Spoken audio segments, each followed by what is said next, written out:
Good afternoon. I want to start off first by reading a poem by Langston Hughes. And the poem opens up by asking a question: what happens to a dream deferred? Does it dry up like a raisin in the sun, or fester like a sore and then run? Does it stink like rotten meat, or crust and sugar over like a syrup sweet?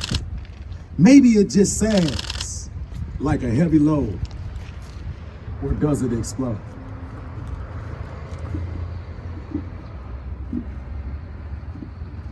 To Lisa Parham, the Racine Mirror, elected officials, clergy, leaders, and community members here today, I greet you in front of the dreamer, but behind the dream.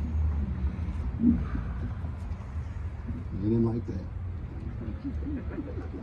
It seems that in these difficult days, we find ourselves often in front of some things, but yet as Black Americans, still behind many others. As we gather today to honor the life, the principles, and the philosophy of Dr. Martin Luther King Jr., I want you to understand the fullness of his dream as we ask ourselves, how do we regain hope?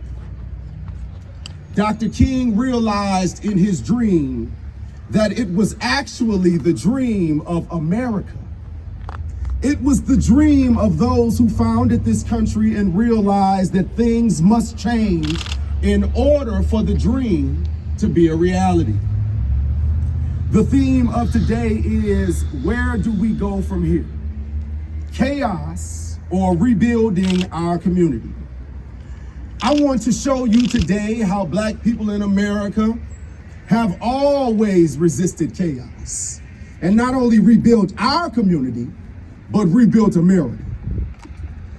As we go into dreamland together today, it will become obvious that Black Americans are living a nightmare while still having the ability to dream. Well, what do you mean, Corey? I'll tell you. Dr. King said that it was a cruel joke to tell a bootless man to pull himself up by his bootstraps. And I say just today, it's such a cruel joke to tell Black Americans to reach for the stars when all we see is clouds. As Black people in America, we came to this country in bondage, across the sea, on ships that killed us by the millions. We arrived on foreign soil, to a foreign land, speaking foreign language.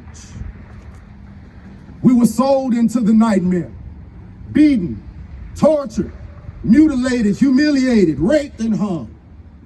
But at the first opportunity to fight for a country that didn't love us, Black Americans brought into the dream and were on the front lines for patriotism in the Revolutionary War. But the nightmare did not end. Black Americans fought and were the catalyst for the victory of the Civil War. We gained an Emancipation Proclamation, but the nightmare didn't end. Instead, white violence was instituted to dispel Black progress. First with the assassination of President Lincoln, then with the Compromise of 1876. We saw the President of the United States order property owned by free Black people to be returned to white former slave owners. We see Black Americans still fighting for freedom in a country that hated them. And when they return from war to the rise of prosperous cities where Black Americans thrive, they experience a new form of racial terror. In the early 1900s, cities like Rosewood and Tulsa, not far away in Chicago, entire neighborhoods and towns were burned to the ground by people afraid of the progress of Black Americans, setting generational wealth back yet again.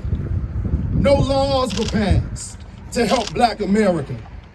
Instead, laws got worse. Still resisting chaos, Black Americans fought to rebuild the country and dream the dream in World War II. Black Americans returned to experience a new nightmare in Jim Crow. We see the government enacting laws to restrict Black progress, and yet there was still a dream.